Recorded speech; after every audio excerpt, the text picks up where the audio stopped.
as demais unidades da federação que nos acompanham nesse momento. Mas antes de mais nada, né, agradecer também ao professor Marco Sintra, né, pela especial deferência que nos honrou no dia de hoje. E passei a noite secando a chuva aí com o pensamento, né, e acompanhando o voo dele hoje pela manhã, porque havia um risco grande aí de não conseguir aterrissar aqui em Porto Alegre, mas felizmente tudo bem. Então, muito obrigado, professor, pela sua presença aqui, que muito nos honra. Também as autoridades aqui presentes, né, o presidente do Tribunal de Contas do Estado, né, doutor Alexandre Postal, também representando o secretário da Unipolo, né, o doutor Denis Fialho, né, secretário adjunto da Secretaria Estadual de Desenvolvimento Econômico do nosso Estado, ao nosso Conselho Superior, demais diretores aqui representados pelo nosso conselheiro Humberto Ruga, né, e cumprimentando a ele, a todos os demais conselheiros, né, os nossos delegados regionais que estão aqui conosco, o senhor Marco Brenner, o senhor Otto Schnitzer, e também Rogério Vink de Lajeado, Evandro de Passo Fundo, Furtado de Pelotas, Daniel de Santa Maria,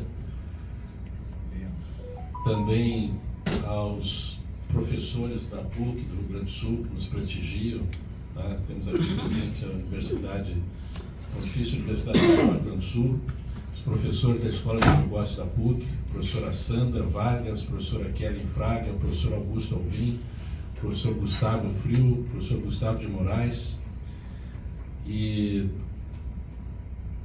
o presidente da Agência Auto, né, Rodrigo Dotto, nos prestigiando aqui também, presidente do sindicato, né, das revendas de automóveis.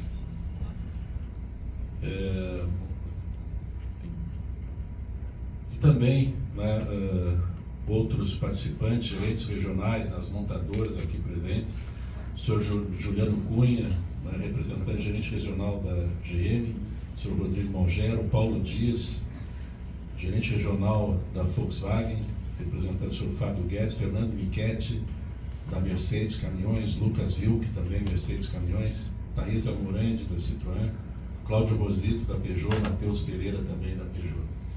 A todos, né, sejam muito bem-vindos, é uma honra estar com vocês aqui. E pediria para a nossa assessoria de imprensa, Karen Cunha, também fazer as honras da casa, apresentando aqui o professor Marco Sintra. Então, mais uma vez, bem-vindos, senhoras e senhores. É uma honra receber o convidado especial, o senhor Marco Sintra Cavalcante de Albuquerque, renomado economista com graduação, mestrado e doutorado em economia pela Harvard University.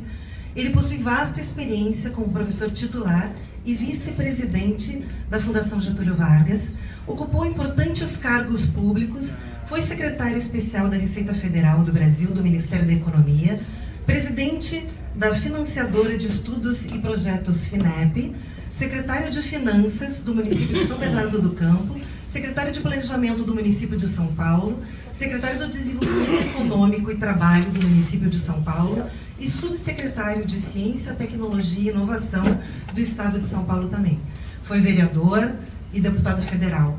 Tem experiência na área de economia, com ênfase em política fiscal e tributária do Brasil, atuando principalmente nos seguintes temas: imposto único, economia, economia brasileira, tributação e finanças públicas. Sr. Sintra, prazer estar aqui conosco.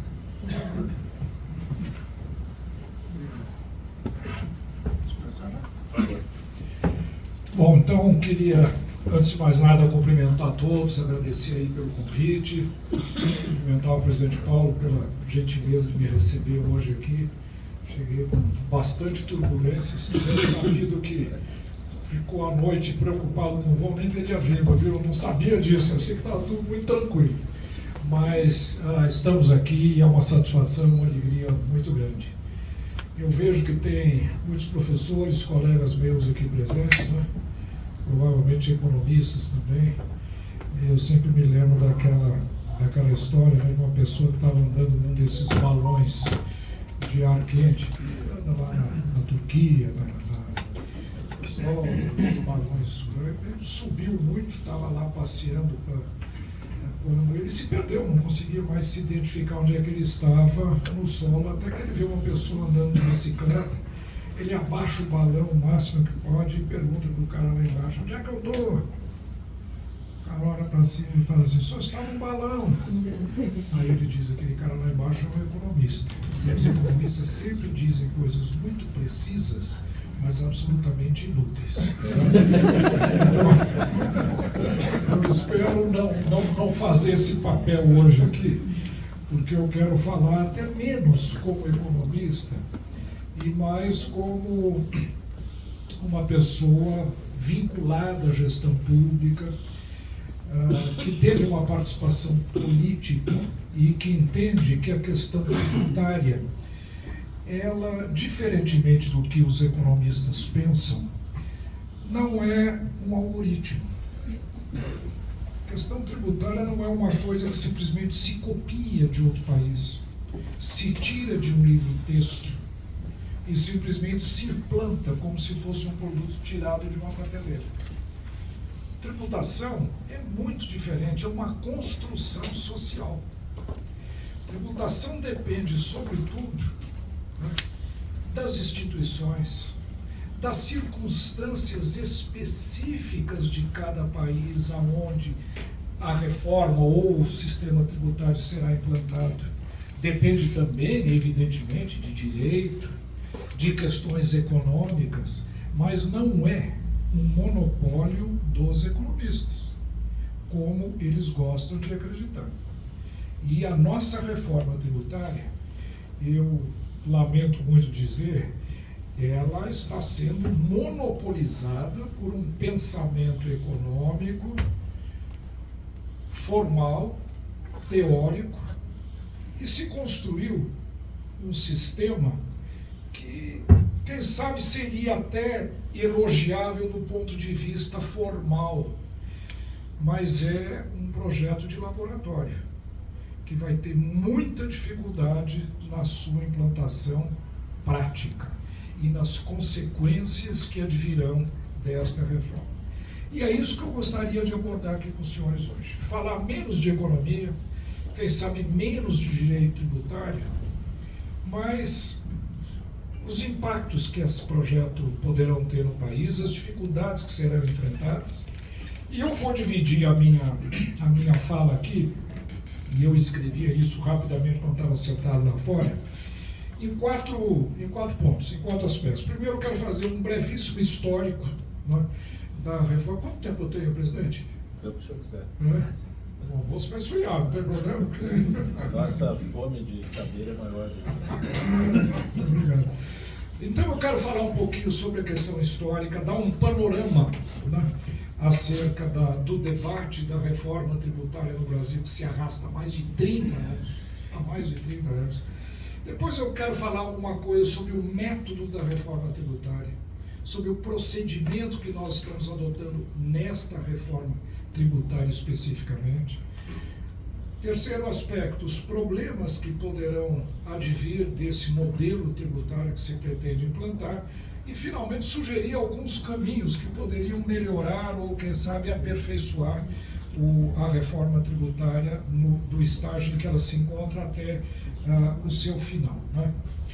Bom, começando pelo começo.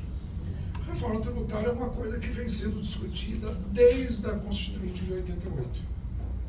A Constituição de 88 estabeleceu que 4 anos depois, ou seja, em 92, haveria uma revisão de vários capítulos da Constituição.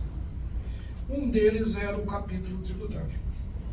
Havia uma expectativa de que 4 anos depois ele seria revisto, e tanto que o presidente, então, na época, o presidente Fernando Collor de Mello, convocou uma comissão no ano de 1991. A revisão deveria ocorrer em 92, presidida pelo professor, meu colega na Fundação Getúlio Vargas, professor Ariosvaldo Matos Filho, que com certeza vários dos senhores conhecem. Ele presidiu uma comissão que apresentou um relatório. Esse relatório previa, né, algumas alterações no modelo tributário implantado pela Constituição de 88. Infelizmente não, quer dizer, os fatos, né, evoluíram de tal forma que esse projeto acabou nem sendo enviado ao Congresso Nacional por força do impeachment do presidente. O projeto foi engavetado, porém, as suas principais linhas foram assimiladas por aqueles que discutem a reforma tributária e vem sendo apresentado, essas linhas vêm sendo apresentadas a cada 4 anos nos últimos 30 anos. Todo governo que chega propõe uma reforma tributária e com variações pequenas, esses projetos são permanentemente reapresentados, mais ou menos com a mesma característica, né? E ela se resume no seguinte: o que se busca é primeiro, uma reforma do sistema tributário concentrada nos tributos sobre consumo, nos tributos sobre circulação, nos tributos sobre produção, o que é uma primeira fraqueza de uma reforma tributária.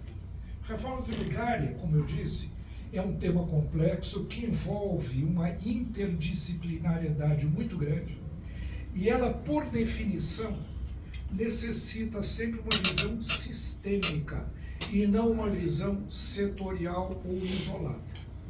As reformas tributárias, quase todos os projetos de reforma tributária que vêm sendo apresentados, como eu disse, a cada 4 anos, eles se concentram na reforma dos tributos chamados tributos sobre consumo, ou seja, IPI, a PIS/COFINS, que em realidade era para ser um tributo sobre faturamento, mas que foi desvirtuado, se transformou num imposto sobre valor agregado federal, que é o PIS/COFINS, o ICMS e o ISS. São 5 impostos: PIS, COFINS, IPI, ICMS e ISS.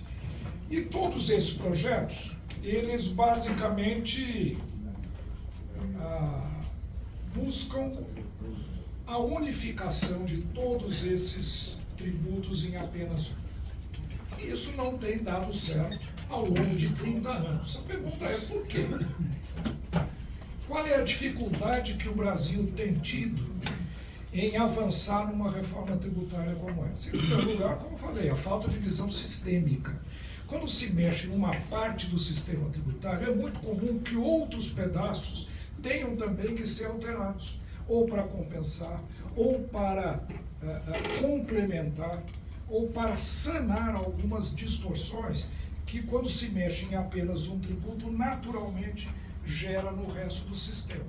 Então, quando se faz uma reforma tributária pontual, trabalhando num projeto, numa forma de tributação, isoladamente, sem um master plan que diga qual é a reforma global que se pretende, é muito difícil que as coisas caminhem adequadamente.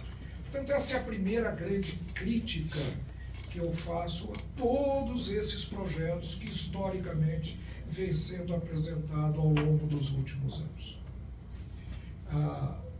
Tratam especificamente sobre os tributos sobre a produção, pouco falam dos outros tributos, sobre patrimônio, sobre renda,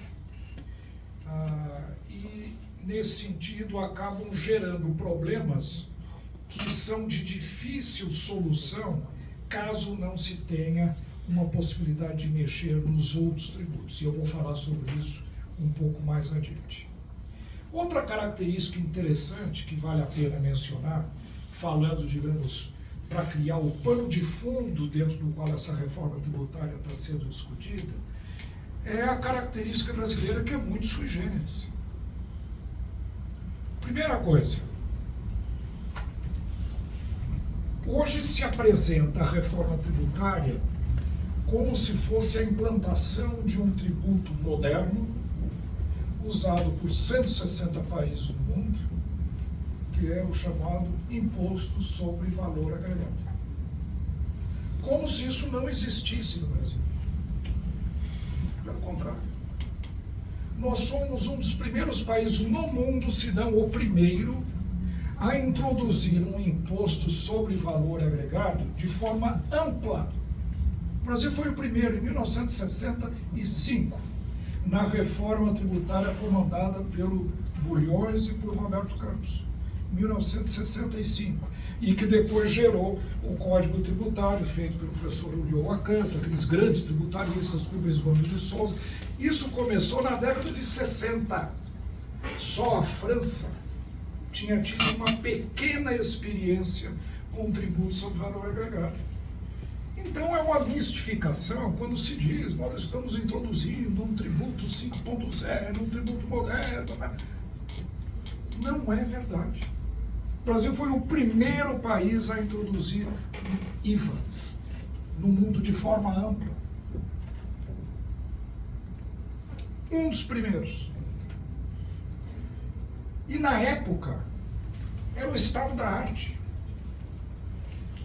Os países da Europa, depois, ao longo da década de 70, 80 e 90, que começaram a adotar em massa uma tributação sobre valor agregado. Como nós já tínhamos. Aonde? No ICMS e no IPI. São dois impostos sobre valor agregado que existem no Brasil desde a década de 60. Então não é novidade. Mas aí vem a pergunta, mas então, por que ele precisa ser reformado? Se nós já temos um IVA. Bom, essa é uma primeira das justificativas da necessidade de uma reforma. Como eu disse, o ICMS e o IPI, quando foram introduzidos no Brasil, eram o estado da arte. Eram tributos modernos. O Brasil inovou quando introduziu essa forma de tributação. Só que isso faz 70 anos. E o que aconteceu ao longo desse período? Houve um processo natural de entropia, aonde o próprio funcionamento do sistema vai se degradando paulatinamente ao longo do tempo, sem que ele sofra as reformas pontuais necessárias para mantê-lo em pleno funcionamento. Isso aconteceu. Então, primeiro, não é verdade que nós estamos introduzindo como uma grande novidade no sistema tributário. Não.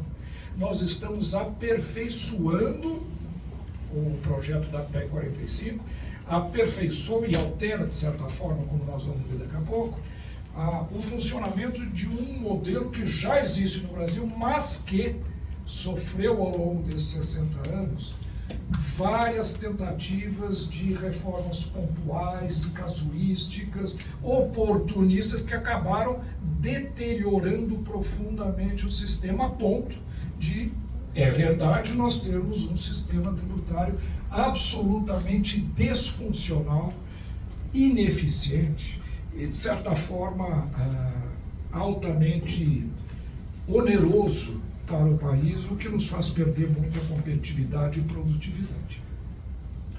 Então, a primeira observação é essa. Isso me leva à seguinte conclusão. Nós não precisaríamos fazer uma reforma tributária que literalmente coloca o nosso sistema tributário existente de pernas para o ar, como é a PEC 45.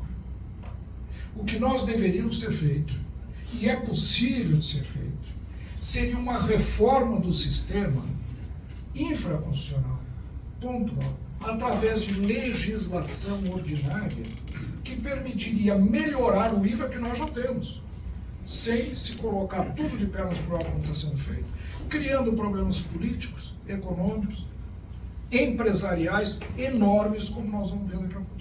Então, a primeira grande crítica que eu faço à história do sistema tributário brasileiro é que, com relação ao método, que é o segundo aspecto que eu quero tratar com os senhores, o método não é correto.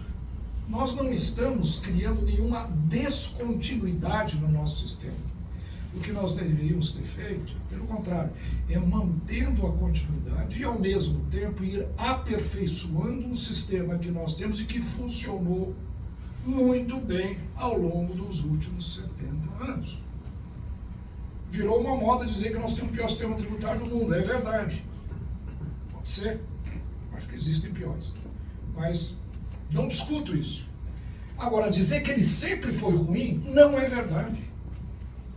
É um sistema que se ajustou muito bem à configuração política e institucional do Brasil, que nos permitiu crescer a altas taxas durante vários períodos na nossa história. É lógico que agora é um sistema ruim, ele se deteriorou, mas isso não quer dizer que nós devemos jogá-lo fora e substituir por uma coisa nova que nós não conhecemos, que é o que se pretende fazer nessa reforma tributária. Terá o Pacto Federativo Brasileiro. O risco é gigantesco. Não é à toa que o Senado está se rebelando contra isso.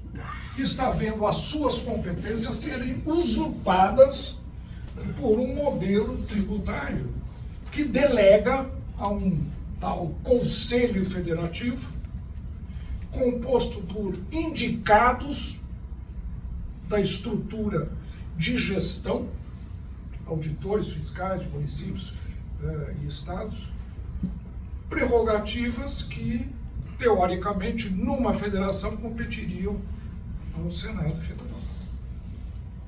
Então vejam, este modelo está, de fato, criando uma ruptura com relação à nossa tradição federativa. E isso não acontece impunemente. Outra característica importante que eu gostaria de apontar nessa de 3 andares. E por isso é que lá atrás não criaram um IVA único, que eles querem fazer agora. Por que não criaram um imposto sobre valor agregado único, como se pretende fazer agora, juntar tudo num só? Porque a nossa Constituição prevê autonomia em 3 fatias, em 3 patamares. Por um lado, essa é uma característica inapelável, é a nossa realidade. Não adianta a gente querer dizer que o nosso país não é assim, ele é assim. Desde 1891, na primeira Constituição brasileira, o modelo federativo foi adotado e é implantado. Acabou, ponto final. Esse é um dado do problema.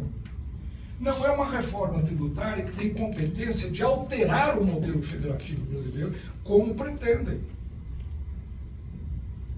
Mas, ao se ajustar a esse novo modelo, o sistema tributário cometeu um pecado capital. E esse pecado capital é uma das justificativas para o modelo que se pretende agora com a PEC 45. Ou seja, se compartilhou o IVA em vários níveis.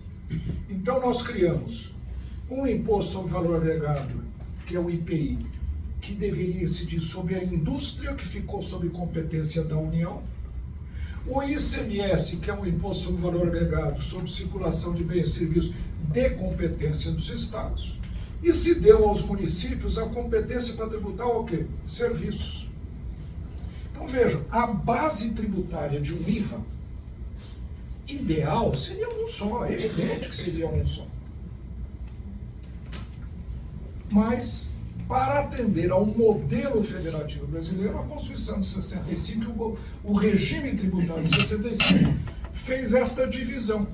Uma parte da base a ser explorada pelo governo central, que é o IPI, incidente sobre a indústria, uma outra parte sobre circulação de bens e serviços, que basicamente seria o comércio, deveria ser comércio, mas acabou se ampliando e tributando tudo. E a outra parte de serviços ficou para os municípios. Só que serviços, há 60 anos atrás, era uma base tributária paupérrima. O que era a prestação de serviços há 60, 70 anos atrás? Manicure, engraxate, sei lá. O serviço não era nada. Hoje, qual é a base tributária moderna, tecnológica, de crescimento? Serviço. Quer dizer, a circunstância histórica fez com que o que não valia nada há 70 anos atrás e foi dado aos municípios, para que eles tenham uma base tributária própria, acabou se tornando hoje o alvo de todas as ambições de governo. Todo mundo quer tributar serviço. Essa é a base que está crescendo, essa é a base dinâmica, em expansão, é a base tecnológica do mundo digital. Então, serviço não é mais engraxate, cabeleireiro, manicure, alfaiate, não é mais isso. O que é serviço? TI, tecnologia, pesquisa, consultoria, direito, engenharia, logística, tudo. Tanto que hoje é até difícil se separar a atividade manufatureira da atividade de serviço, porque o componente de serviço em todas as atividades, inclusive industriais, é gigantesca. O componente de serviço, por exemplo, um veículo que é a matéria-prima de vocês, o que tem de projeto, o que tem de tecnologia, de pesquisa, de logística, de marketing, provavelmente represente uma boa parte do valor agregado. Quando você pega um celular como o seu ali, aquilo lá é 99% é serviço que tem lá. É a tecnologia, é a marca, é a inovação. O resto, o material mesmo que tem ali para fazer os chips, o vidro, etc., representa 5% do valor do produto. O resto é serviço. Então, vejam, lá atrás, em 65, o Constituinte deu para o município essa base tributária muito pobre. Deu o osso para eles. E deu o filé mignon, que era a indústria, para o governo federal, e entregou o comércio, que ficava no meio do caminho, para os estados. Mas as coisas mudaram. E hoje, o serviço cresce muito. Daí a resistência dos prefeitos em abrirem mão do seu ISS. Hoje, um dos grandes focos de oposição à PEC 45 vem da Frente Nacional dos Prefeitos, que reúne os 400 maiores municípios do país. E vem, evidentemente, do setor de serviços, que vai passar a ter uma elevação muito grande de sua carga. Então, mas esse pecado capital, que é partilhar a base tributária que deveria ser única, o ideal seria que fosse única. Ela é reflexo da nossa estrutura federativa, que é a nossa realidade, não dá para mudar. Nós temos que nos ajustar a isso. Por isso é que eu digo, e os grandes defensores de IVAs, eu não sou contra IVA, não. Agora, eu acho que IVA não é a quintessência da modernidade, não é a oitava maravilha do mundo, pelo contrário. É um sistema tributário complexo, difícil, e particularmente difícil em países federativos. Ele tem um DNA próprio para países de organização unitária. Por isso que ele funciona bem na Europa, funciona bem na França, funciona bem na Inglaterra, funciona bem em outros países europeus que são estados unitários, onde só existe um nível de governo, o resto são províncias, são regiões administrativas.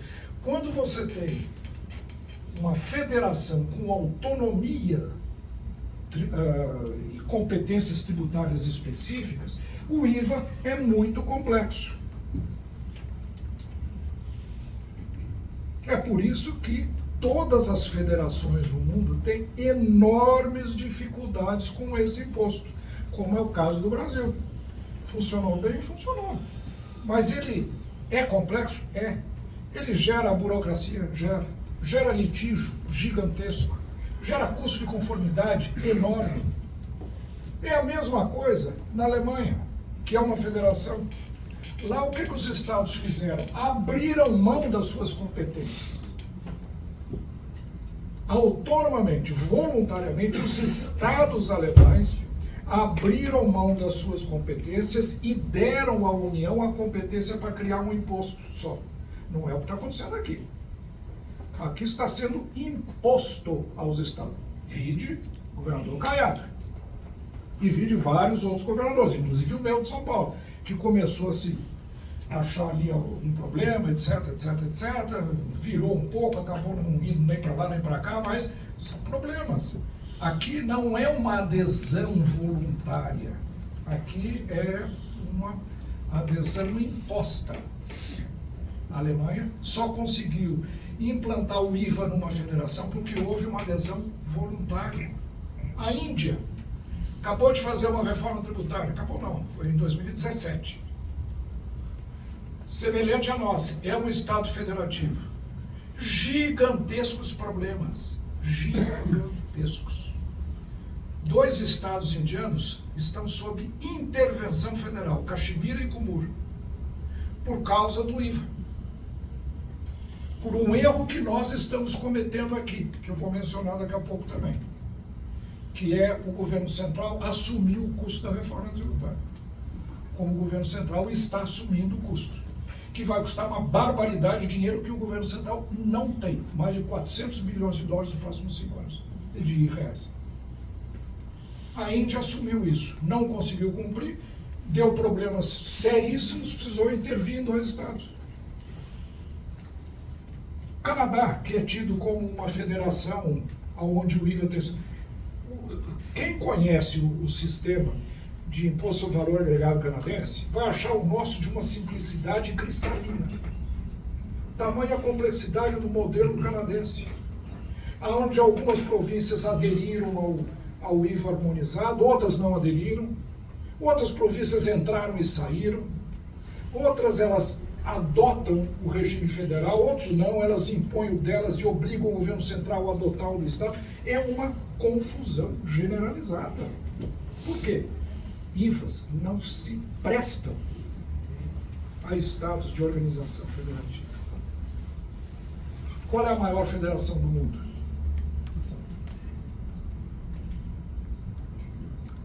Qual a maior federação do mundo? Estados Unidos tem IVA? Não, eles são muito mais espertos.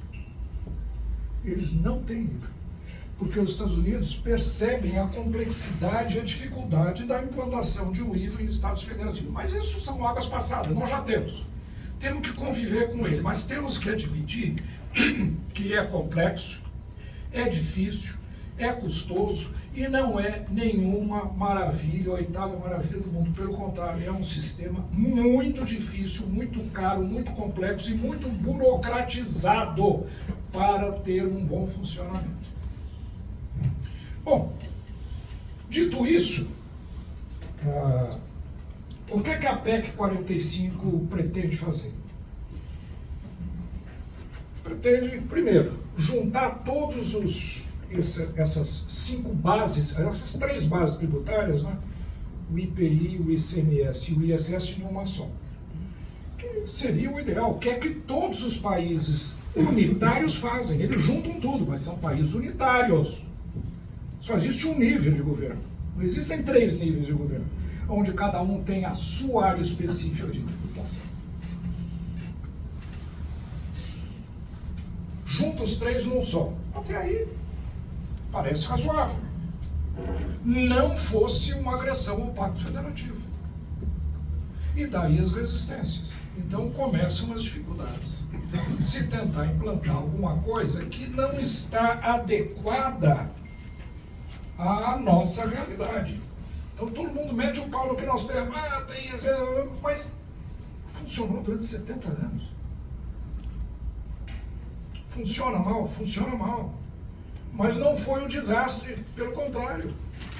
Foi um sistema tributário que funcionou, criou jurisprudência, é conhecido, existe tradição jurídica em cima dele. Precisaria ser aperfeiçoado, não jogado no lixo. Essa é a principal crítica com relação ao método da reforma tributária. Primeiro, não é uma visão sistêmica. Só trata de um imposto. O modelo de reforma tributária tem que ter uma visão global. A Espanha está fazendo uma reforma tributária agora. O que o governo espanhol fez? Convocou os principais especialistas independentes espanhóis para formular um projeto. Apresentaram e foi publicado no ano retrasado. Cadê o livro branco da reforma tributária espanhola? E agora está sendo discutido por todos os setores representativos da sociedade. Essa é a forma correta de fazer uma reforma tributária. Nós fizemos isso em 65. Em 65, o Ministério do Planejamento, que na época era conduzido pelo Veloso, ele qual é a palavra, não é convocou, mas enfim, deu à Fundação Getúlio Vargas a missão de gerar um projeto de reforma tributária. Foi quando Roberto Campos, Otávio Governo Bulhões, Mário Henrique, todos eles, os grandes advogados, trabalharam num projeto, e esse projeto foi discutido e virou o nosso sistema tributário. Essa é a forma que o mundo usa para fazer reforma tributária. Aqui no Brasil, não. Qual é o método usado? Primeiro, partilhou. Pegou, vamos fazer a reforma agora do tributo sobre o consumo sem ter uma visão global dos outros. Quando se fala para o ministro Haddad, olha, nós precisamos também mexer no imposto de renda, precisamos mexer na folha de salário. Não, essa é a segunda etapa, a terceira etapa, depois nós vamos ver. Não é possível se dividir um problema em fatias assim, como se elas fossem fatias absolutamente independentes. Não são, uma depende da outra. Não existe essa visão global. Primeiro erro, é uma visão pontual de um sistema. E isso vai gerar depois tanto problema que vai precisar mexer em tantas outras partes do sistema que pode até inviabilizar tudo. Segundo grande problema que eu vejo na reforma tributária. Esse projeto até 45 não foi feito por um grupo de especialistas independentes. Não. Quem que preparou esse projeto? Um organismo chamado CECIF, da Fundação Getúlio Vargas. É um órgão ligado à instituição a qual eu pertenço. Ela fez o papel dela. Mas quem pediu para ela fazer esse projeto? Um grupo de grandes bancos e grandes indústrias. Todos os grandes bancos e alguns grandes setores industriais.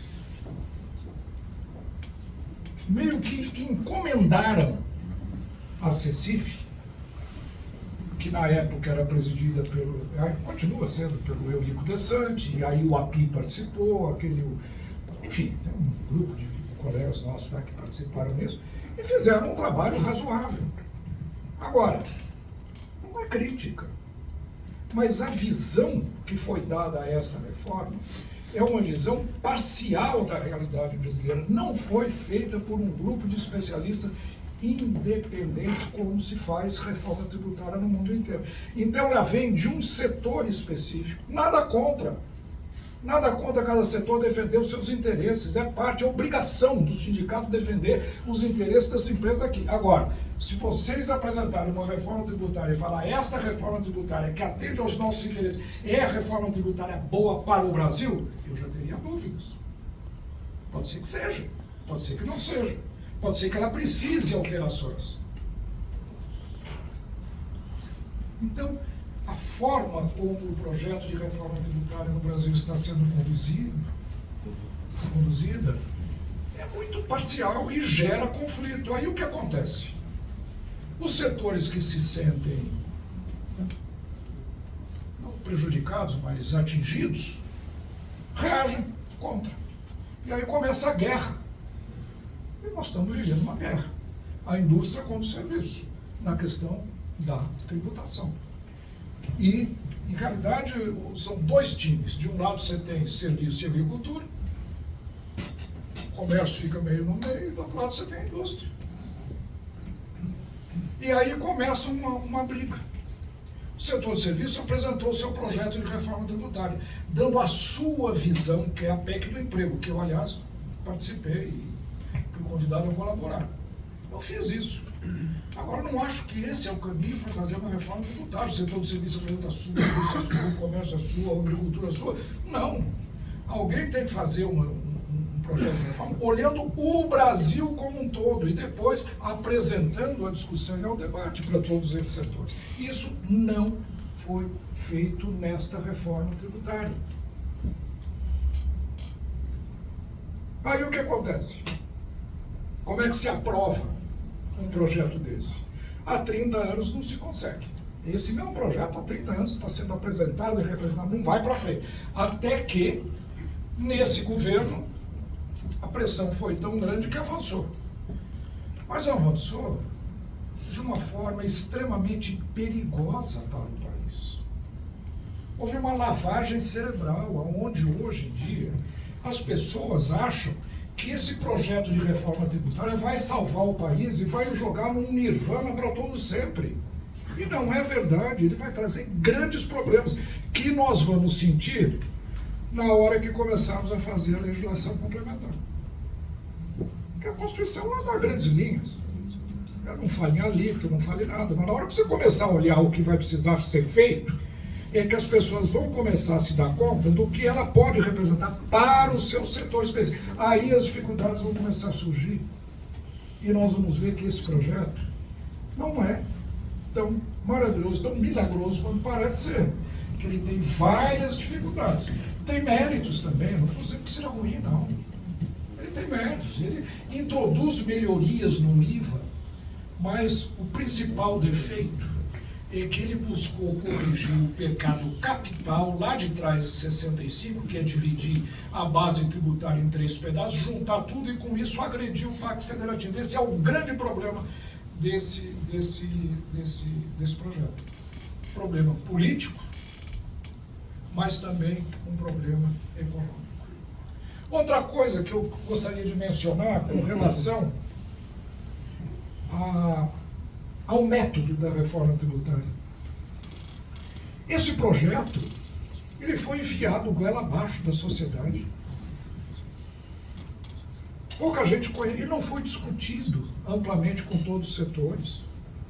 Ah, mas fizemos 300 audiências públicas. Quem já frequentou uma audiência pública no Congresso Nacional? Eu já fui deputado. Sabe, você sabe, né? Aquilo lá é um circo. É um circo. Ninguém ouve ninguém fala para ninguém, aquilo depois entra nas atas que ninguém lê. Aquilo não é um debate. Debate em plenário, pior ainda. Essa reforma tributária foi votada sem que 99% dos parlamentares soubessem sequer o que estavam votando. Quem assistiu à votação na Câmara dos Deputados, espero que alguém tenha visto, eu assisti na televisão, é uma coisa impressionante. O desrespeito às regras mínimas, até de respeito a um parlamentar. Eles não sabiam, tinham a menor ideia do que estavam votando, nem o relator sabia. Num determinado momento, o relator estava lá na tribuna, quando um assessor dele chega, dá uma papelucho para ele, ele fala, aqui um outro acordo acabou de ser feito aqui, foi quando ele introduziu o negócio dos bares, restaurantes, parques de diversão e não sei o quê, como sistemas beneficiados. A gente sabe o que aconteceu. O representante da CNC, não sei se alguém da CNC, naquele momento chegou para o relator e falou, tem 70 votos aqui. Agora você precisa colocar regime especial para bares, hotéis, restaurantes, parques temáticos e o que era o outro? Aviação regional. E ele, na hora, falou, acabei de receber aqui e tal, olha, estamos incluindo também aqui o coisa aí, todo mundo votou a favor, não estava escrito, não estava nada. Ou seja, o desrespeito às regras mínimas de vivência parlamentar foram desrespeitadas. Está na Constituição e no regimento da Câmara dos Deputados. Eu nunca vi uma coisa dessa. Eu já votei vários aspectos quando estava lá. Nunca vi. Um desrespeito. Primeiro, uma PEC exige passar pela CCJ. Esse passou. Segundo, exige um parecer de uma comissão especial. Essa comissão especial foi criada lá atrás, no tempo do Rodrigo Maia. Depois o Lira, quando assumiu a presidência, cancelou, ele revogou a comissão especial, porque disse que já tinha mudado de presidente, que o prazo foi desrespeitado, ele acabou com a comissão especial. Nenhuma comissão especial deu parecer sobre esse projeto, que é obrigatório. Ele avocou o projeto para plenário, mesmo sem relatório, e voltou naquela correria. A regra da Câmara dos Deputados diz que entre o primeiro e o segundo turno de votação tem que haver um interstício de 5 sessões. Está escrito lá. 5 sessões. Para quê? Para que vota uma primeira, depois numa análise, algumas coisas sejam corrigidas, etc. Sabe qual foi o intervalo entre a primeira e a segunda votação? 20 minutos. Deveria ter 5 sessões. 5 sessões.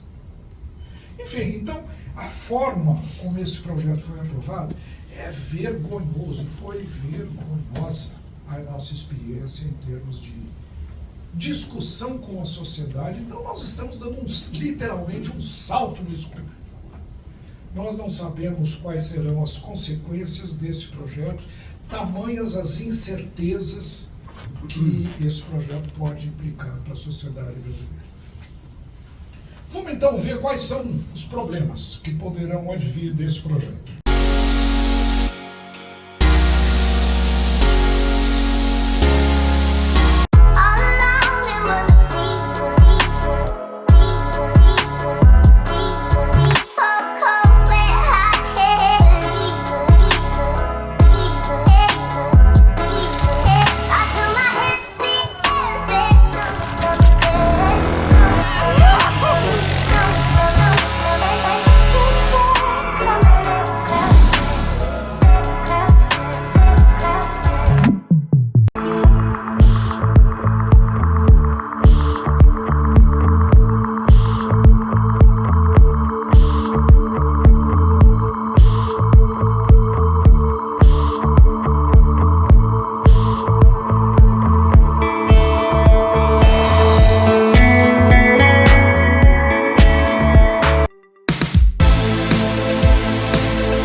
Como eu disse, é que o impacto desse projeto, se aprovado como está na Câmara dos Deputados, ele é muito difícil de ser avaliado. Por quê? Porque a PEC 45 original, a que foi apresentada em 2019, que o API assinou, etc., e ele foi um dos que ajudou a redigir isso na CICIV, ele é um projeto que hoje é totalmente diferente desse que está lá no Senado. Por quê? As pressões políticas, porque esse foi um projeto que atendia a um determinado setor, os setores insatisfeitos pressionaram politicamente e resultou nisso que eu falei. O cara chegou lá e falou, eu tenho 70 votos aqui de representante do setor, ou você inclui isso, eles vão votar contra. Você votou. Bares, restaurantes, hotéis, vai lá. Ninguém sabe o que vai acontecer depois. As pressões políticas surgiram de todos os lados. Então, veja, a agricultura, que era um setor que se sentiu muito prejudicado pelo projeto da PEC 45 original, não se esqueçam que a PEC 45 original, e do ponto de vista teórico, é o correto. Os economistas aqui sabem disso. Do ponto de vista formal, o ideal é ter uma base só, junta todos os tributos, uma alíquota só, única, e uma alíquota universal. É a forma de se garantir a maior neutralidade possível de qualquer tributo. Só que não é politicamente viável você tributar, sei lá, caviar e manteiga com a mesma alíquota.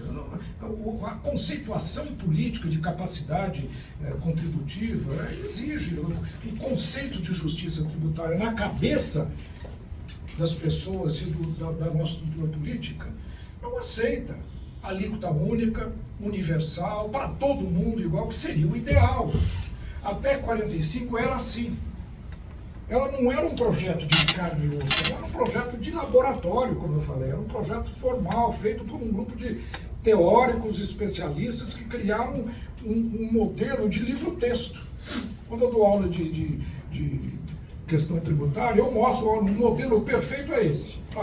Eu uso a PEC 45 como modelo perfeito. Só que aqui não existe, país nenhum tem aquilo. Porque aquilo é um mecanismo heurístico para você entender a realidade, mas aquilo não é a realidade para você aplicar. Tá? Bom, a PEC 45 previa tudo isso. Era um modelo onde a alíquota seria única, valeria para todos os setores, inclusive o setor bancário. todas teriam uma alíquota uniforme de 25%. Bom, dentro dessa conceituação de todos terem uma alíquota uniforme de 25%, alguns setores seriam amplamente ganhadores nessa reforma. A agricultura, que sempre teve no Brasil e no mundo inteiro tributação diferenciada pelas características do setor agrícola, teria uma gigantesca elevação na carga tributária. E são fortes politicamente. Eles sabem o que a Frente Parlamentar da Agricultura faz. E o Pensar Agro e etc. Eles são fortes. Se rebelaram. E começaram a pedir privilégios e regimes especiais. Conseguiram? Conseguiram. Tudo o que queriam. A PEC 110 hoje é uma árvore de Natal, cheio de penduricalhos, atendendo a todos os setores que demandaram regimes especiais. A agricultura é uma. Provavelmente vai sair dessa reforma tributária até melhor do que entrou. O IVA não será aplicado à produção rural. A produção in natura vai gerar crédito. Produtores até quase 4 milhões de arrecadação de produção de valor de faturamento por ano não serão submetidos ao IVA. Insumos agrícolas estarão isentos. Enfim, tudo que eles pediram, conseguiram. Por quê? Tem 160 votos no Congresso Nacional.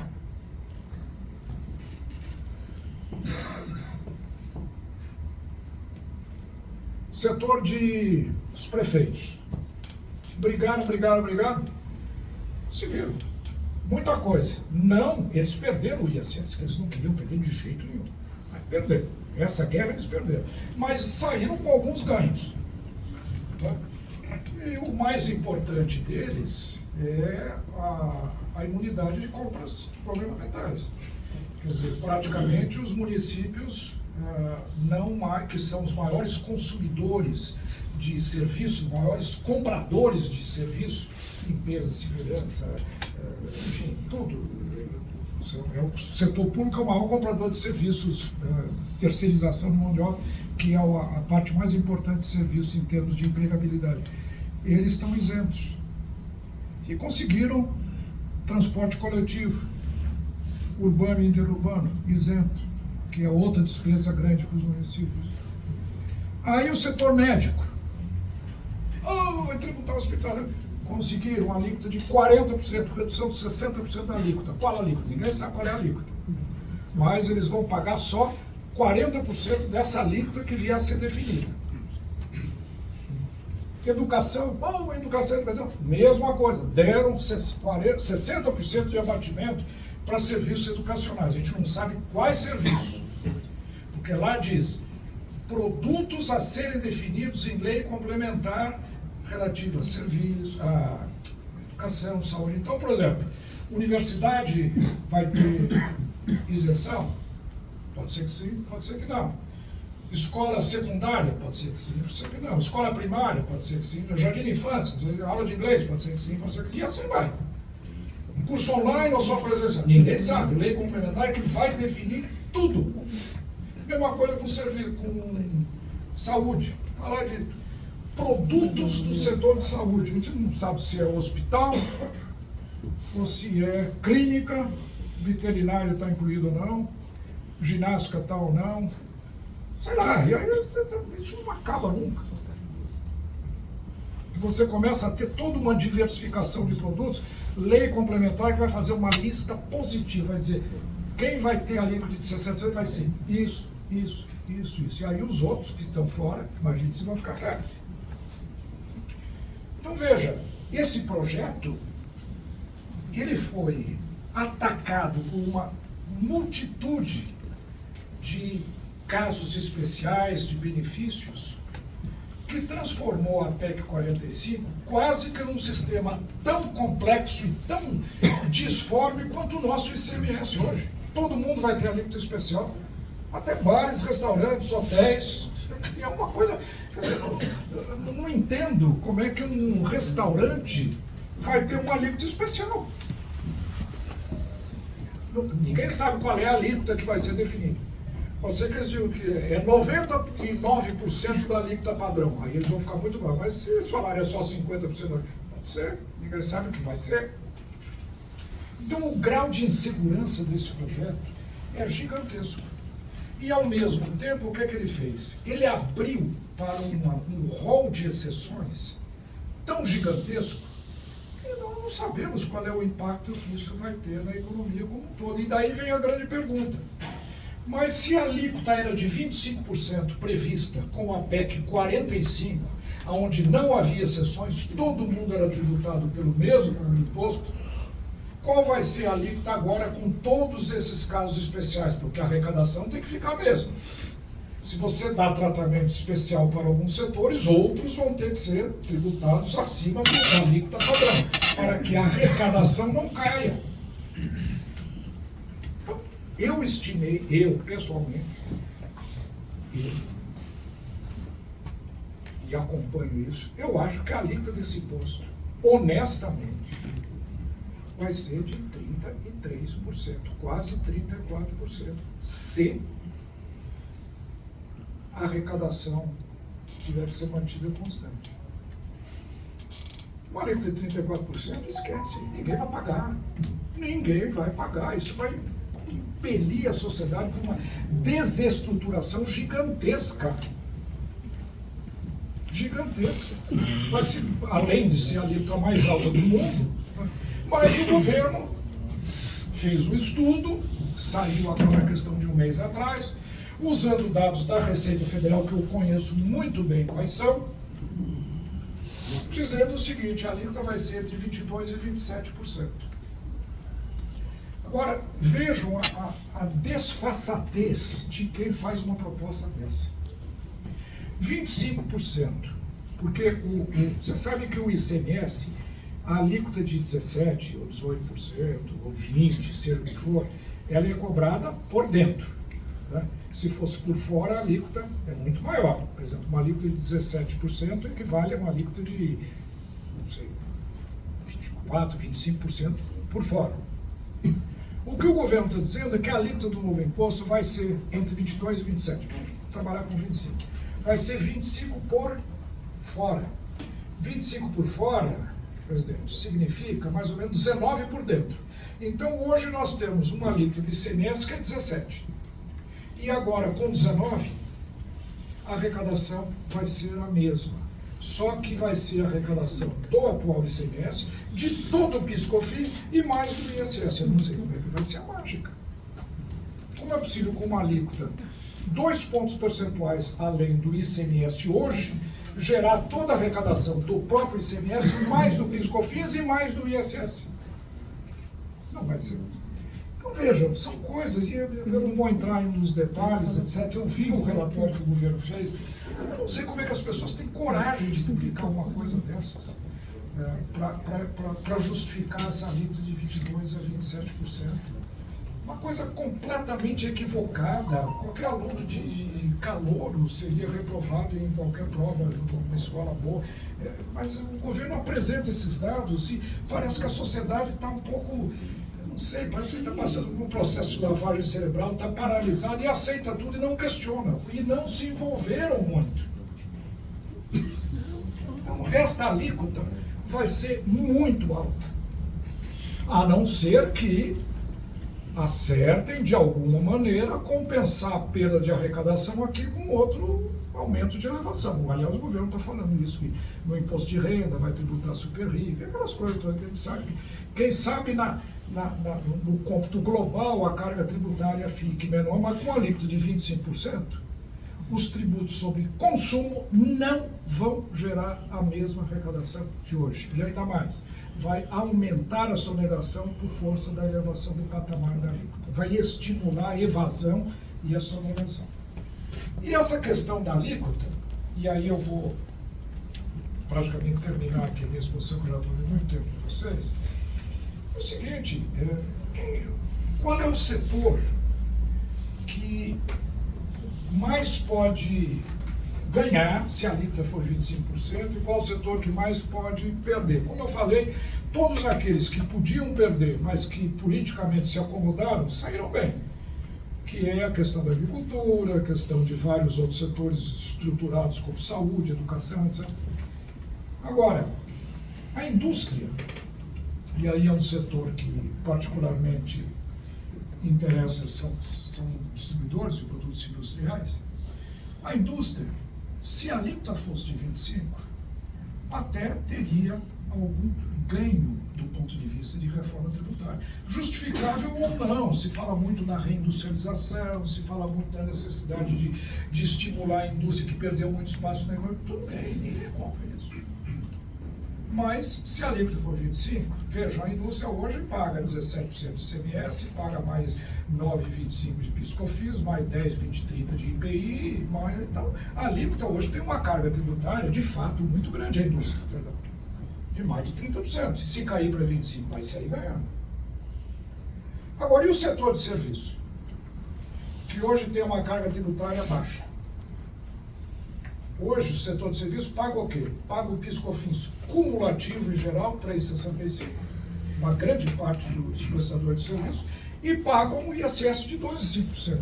Quer dizer, o setor de serviço paga hoje, em tributação de consumo, vamos falar 10%. Eles vão ter a carga tributária duplicada. Simplesmente isso. O setor de serviço vai ter carga tributária duplicada. E esse foi um setor que não recebeu nenhum tratamento específico para amenizar o impacto da PEC 45 nos preços do setor. Isso é bom ou isso é ruim? Que a indústria pague menos e que o setor de serviço pague mais? Bom, depende da realidade. Eu fiz, para testar essa hipótese, eu fugi do discurso oficial, e eu ouvi isso, inclusive, do ministro, dizendo o seguinte: mas a indústria representa 9% do PIB e paga mais de 30% dos impostos. E o serviço, que representa 60% do PIB, paga só 20%, alguma coisa assim. Não é justo? Eu falei, eu vou testar essa hipótese. E fiz um trabalho que está publicado na Conjuntura Econômica de abril desse ano, agora, 2 meses atrás. Está lá publicado. Ninguém contestou esse trabalho até hoje. Mas o governo ignora. E eu resolvi calcular qual é a carga tributária dos vários setores econômicos, mas não a carga tributária de consumo. A carga tributária de consumo, de fato, a indústria paga muito mais do que o setor de serviço. Mas a carga tributária global, total do setor de serviços, inclui outros tributos que a indústria paga muito menos. E a indústria é tributada no real. A transferência do lucro contábil para o lucro tributável, ela dá uma série de distorções que fazem com que a alíquota efetiva da indústria seja muito mais baixa do que a alíquota nominal. Então, o que eu fiz? Eu falei, eu vou fazer um estudo, não analisando as alíquotas formais. Imposto de renda 34, 25, mais 9 de CNPJ, mais de CSLL, mais IPI. Não, eu vou fazer somando DAFs, somando tributação efetiva. DAF é aquele documento que você usa para recolher o imposto. Aí eu peguei esses dados e somei a alíquota de todo o setor indústria, todo o setor de serviço, para ver quem paga mais imposto do que outro setor, globalmente. E cheguei a uma conclusão interessante e complicada. Ninguém contesta, mas o discurso continua sendo o mesmo. Serviço não paga imposto, a indústria paga muito. Não é verdade. O setor de serviços tem uma carga tributária equivalente a 14,7% de faturamento. 14,7% do faturamento de atividades de prestação de serviços representam impostos recolhidos, tributação efetiva através de DAFs. A indústria tem uma carga tributária de, agora não me lembro como é, é um pouco percentual menos, acho que era 13, eu não sei se o serviço era 15,7 para 14,7 ou 14,7 para 13,7. A indústria, globalmente, contando imposto de renda, imposto do consumo, imposto do patrimônio, tudo, ganho de capital, o que for, ela paga praticamente a mesma coisa de serviço. Então, um discurso de que é justo se tributar mais serviço, porque serviço não paga imposto no Brasil, é falso, é mentiroso. Mas é a grande justificativa que eles dão para fazer essa reforma. Porque o setor de serviço é privilegiado. Não tem privilégio nenhum. A carga tributária global, como eu falei, é praticamente a mesma coisa. Está em torno de 15%. Os dois setores sob faturamento. Carga tributária efetiva.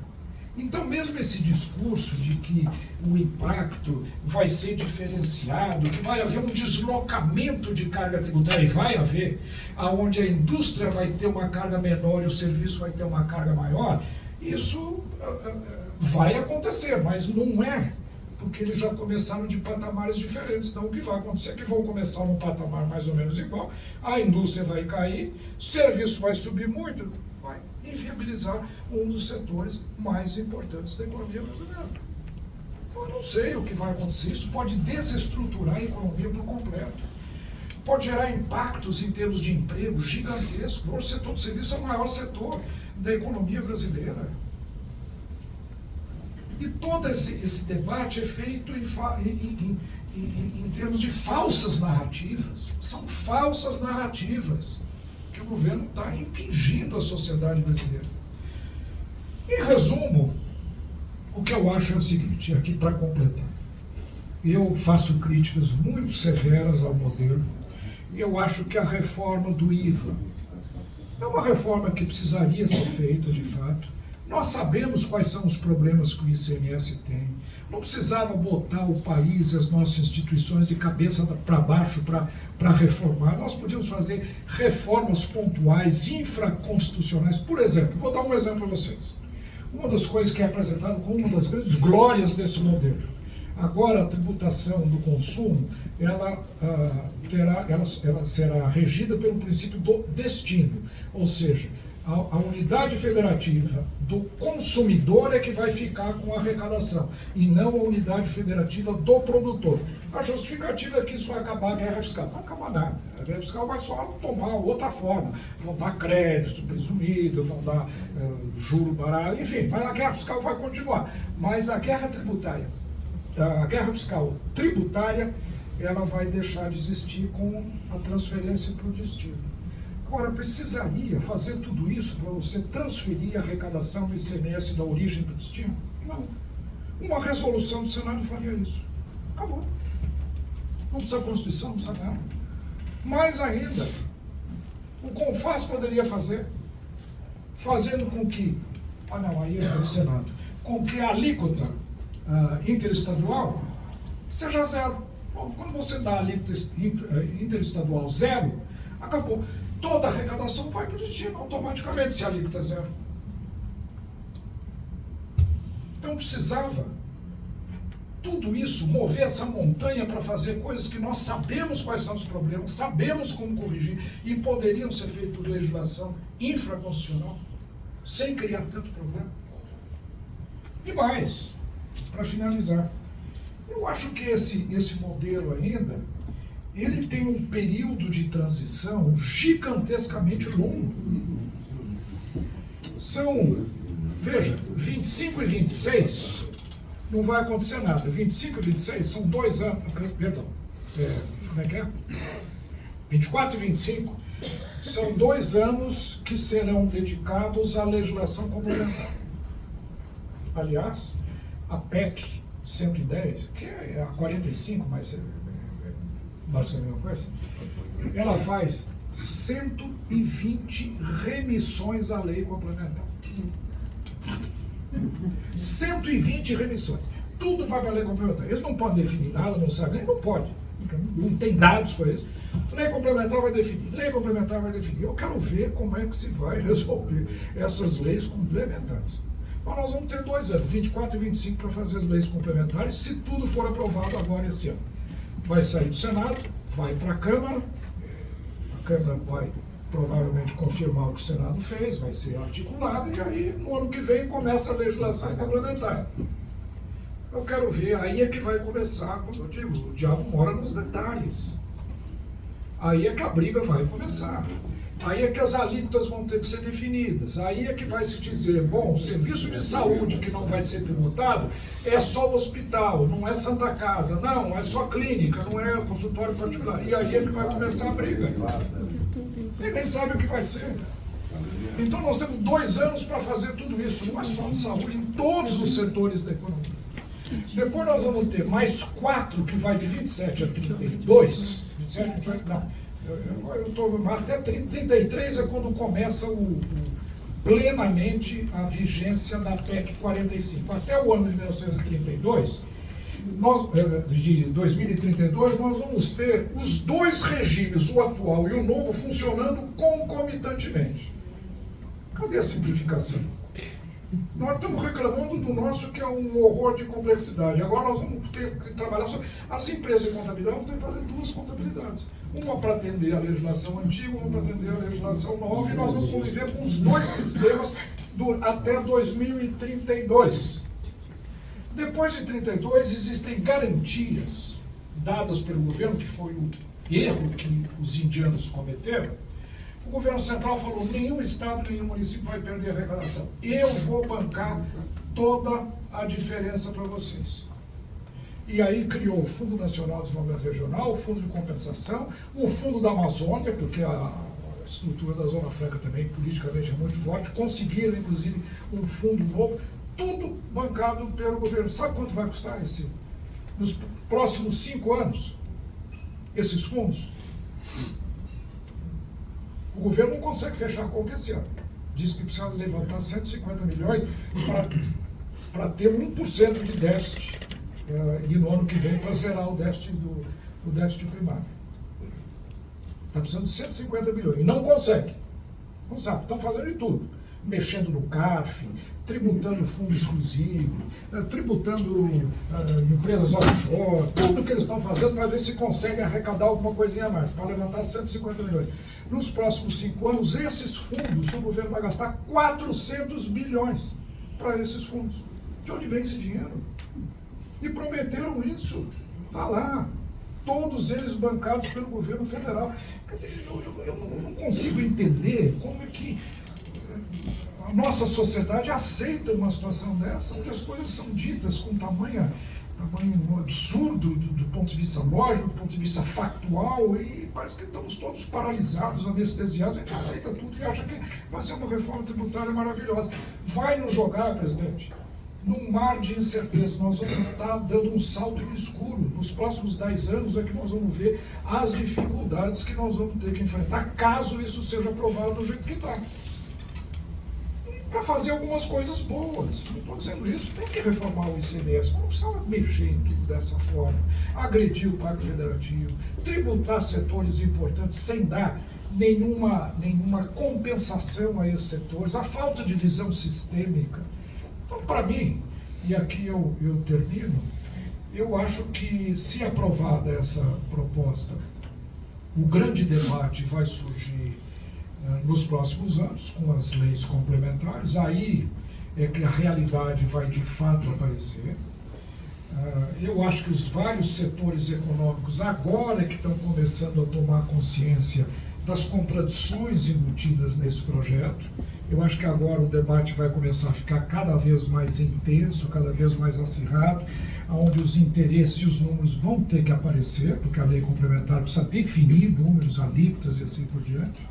Quem vai ter privilégios, quem não vai ter, qual vai ser o privilégio dado a cada setor, qual vai ser a alíquota necessária para manter a arrecadação constante, e aí as dificuldades vão surgir.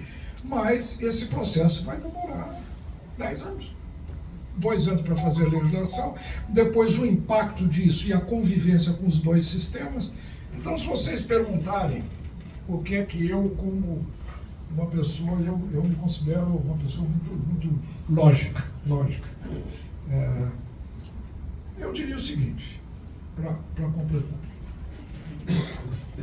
Se vocês perguntarem qual é a minha previsão, não sei se vou estar aqui para conferir, mas daqui a 10 anos, eu acho que esse processo de reforma tributária foi todo ele revertido.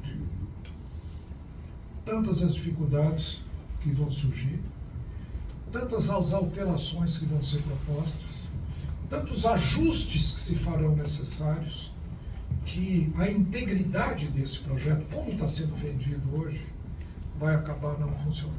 Então, eu temo que nós seremos lançados, nós, Brasil, nosso país, ao longo dos próximos 10 anos, num mar de incertezas, de insegurança jurídica e econômica. Isso não é bom para a economia, não é bom para os investimentos. Por quê? Essas coisas vão começar a pipocar de todo lado, as dificuldades vão surgir. Eu não tenho dúvida de que aqui 2 ou 3 anos vão ser apresentadas novas PECs para corrigir essa, para corrigir pontos dessa, e aí nós vamos entrar num rol de turbulência muito grande, a tal ponto de descaracterizar esse projeto e o que ele eventualmente possa ter de bom. E tem alguma coisa de bom, sim, mas eu acredito que o método utilizado e a forma como ele está sendo implementado vai botar a perder esse projeto, e nós vamos ter perdido mais uma grande oportunidade de fazer uma coisa fundamental, que é reformar o nosso sistema tributário, que todo mundo concorda precisa. Não precisaria fazer tanto carnaval, tanta complicação e tanta turbulência para se conseguir as reformas necessárias. Então é isso aí. Eu não sei se há tempo, acho que está todo mundo conforme, mas estou à disposição se precisar de alguma coisa.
Acerca desse instituto tão importante para a vida dos brasileiros, que é a reforma tributária.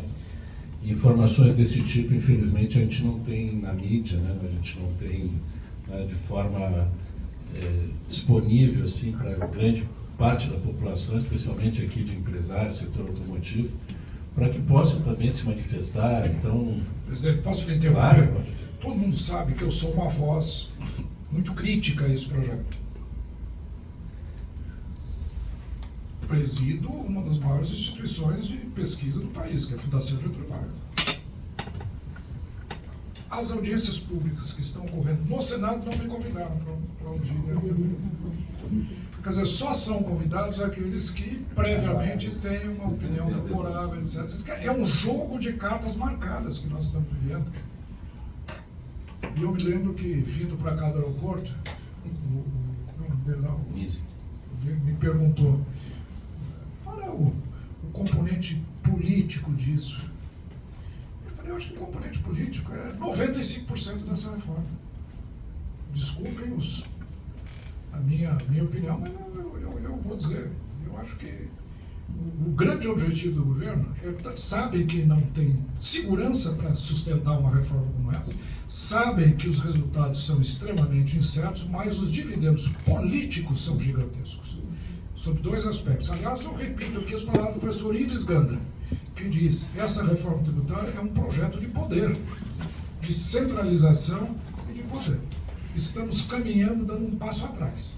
Ao invés de descentralizar, ao invés de municipalizar, nós estamos tirando competências de estados e municípios e concentrando em alguns órgãos do poder central. E isso vai dar ao governo um discurso que, aos últimos 30 anos, todo mundo gostaria de fazer. Eu consegui fazer a reforma tributária. A reforma tributária, de fato, vai começar só daqui a 10 anos. Ele não vai mais ser presidente, não vai estar mais aí. Mas o discurso dele vai ser: eu fiz a reforma tributária, coisa que ninguém conseguiu fazer. E é verdade. Mas nós sabemos como. Obrigado. Do ponto de vista jurídico, né, eu como advogado, entendo que o nosso país é um país juridicamente doente.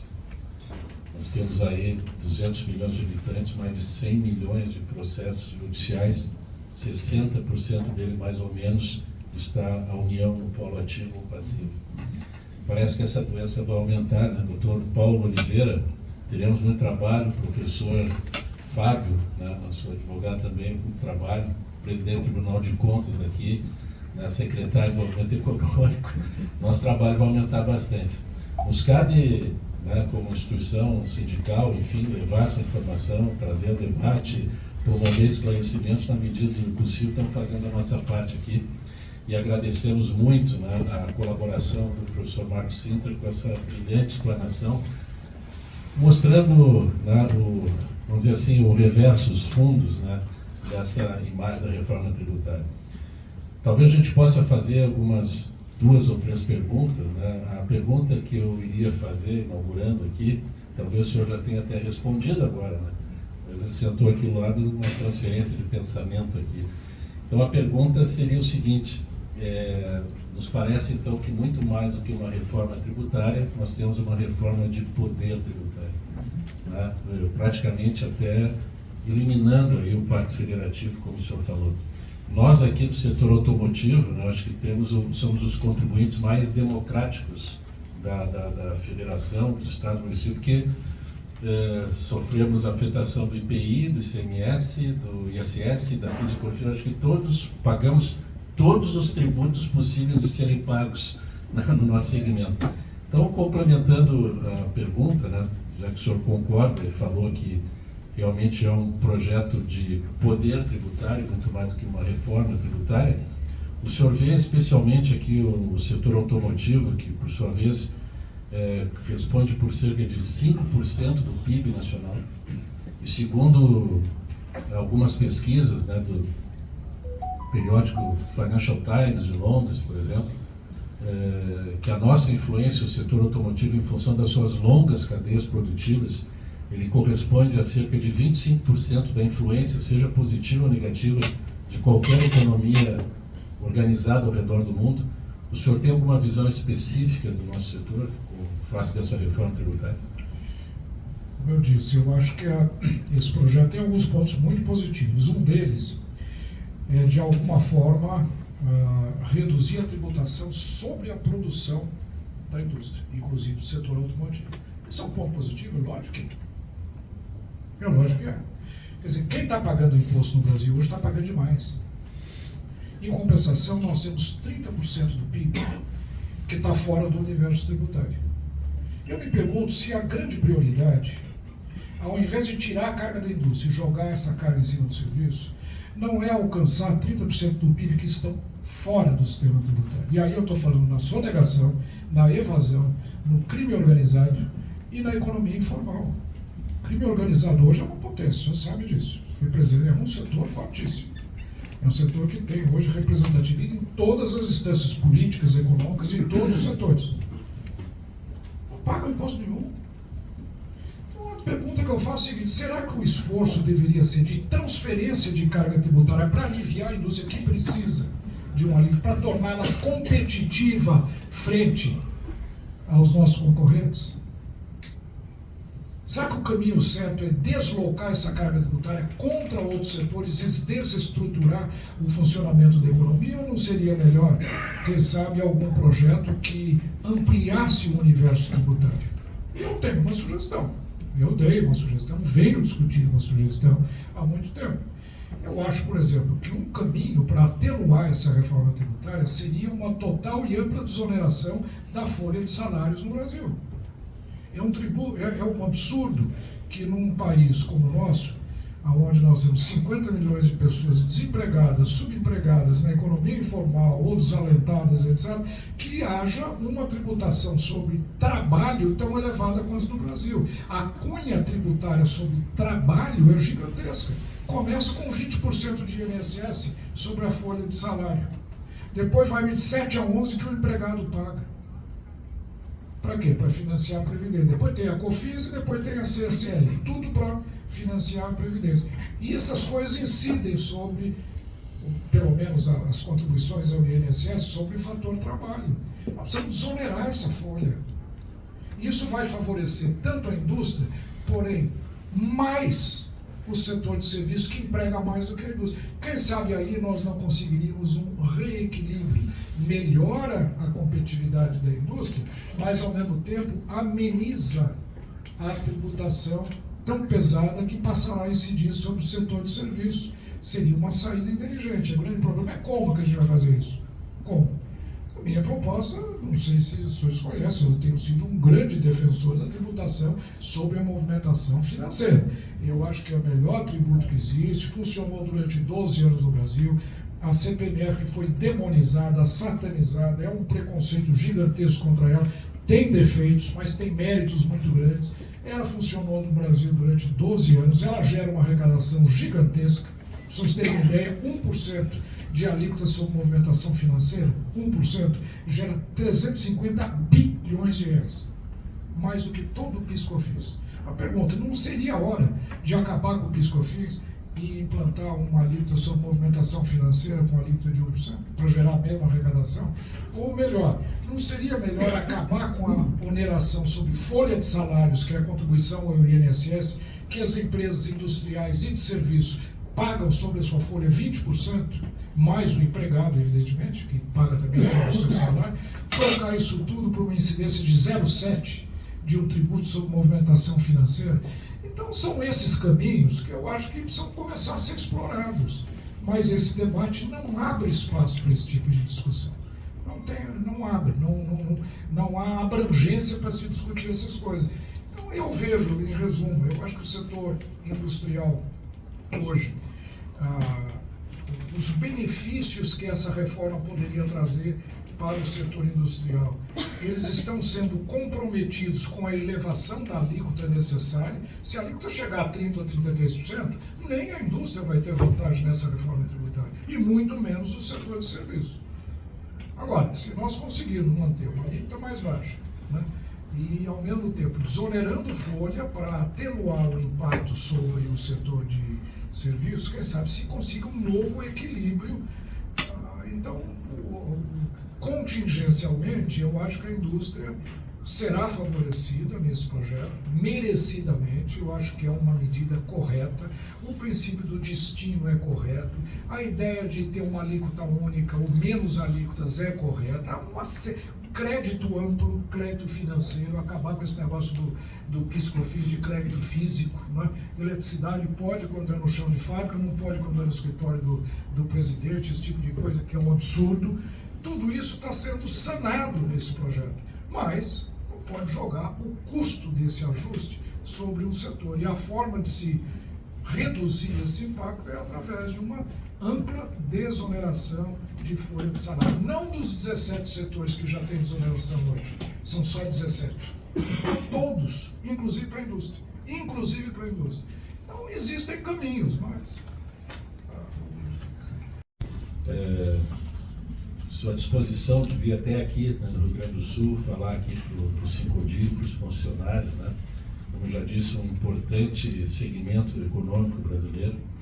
E fica aqui o convite até para outras oportunidades. Mais adiante nós vamos ter um encontro de ideias, né? Porque diferente de outros congressos que a gente já frequentou, o Rio Grande do Sul está muito carente assim, de soluções. Então, aqui fizemos questão de ter instituições de governo, né, instituições de educação, a universidade, a PUC, né, até mesmo outros sindicatos aqui participando, a própria imprensa é convidada, né, os nossos concessionários associados, advogados também. E lá no dia 22 de novembro, né, nós podemos apresentar projetos, discutir ideias, né, inclusive com relação talvez à própria reforma tributária, né? E poder trabalhar um pouquinho em função do bem comum, que é o que o Brasil precisa hoje, né? União e trabalho. Muito obrigado mais uma vez.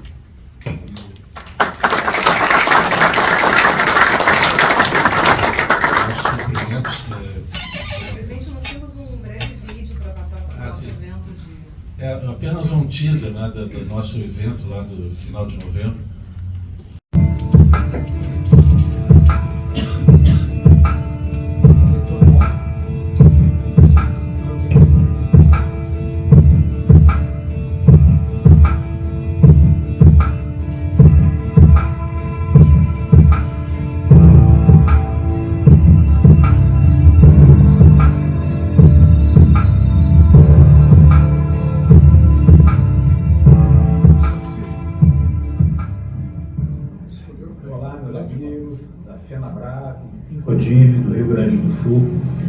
Arnolfo Saxedo, eu fui secretário de Política Econômica no período de janeiro de 2019 até abril de 2022, depois de maio de 22 até dezembro de 22 fui ministro de Minas e Energia. Olha, quero agradecer demais ao convite de vocês para que em novembro possamos debater ideias e sugestões para o bem do Brasil. Agradeço ao Dr. Siqueira pelo gentil convite e a todos os associados que estão apoiando mais essa importante iniciativa para o futuro de nosso país. Fiquem com Deus, até novembro.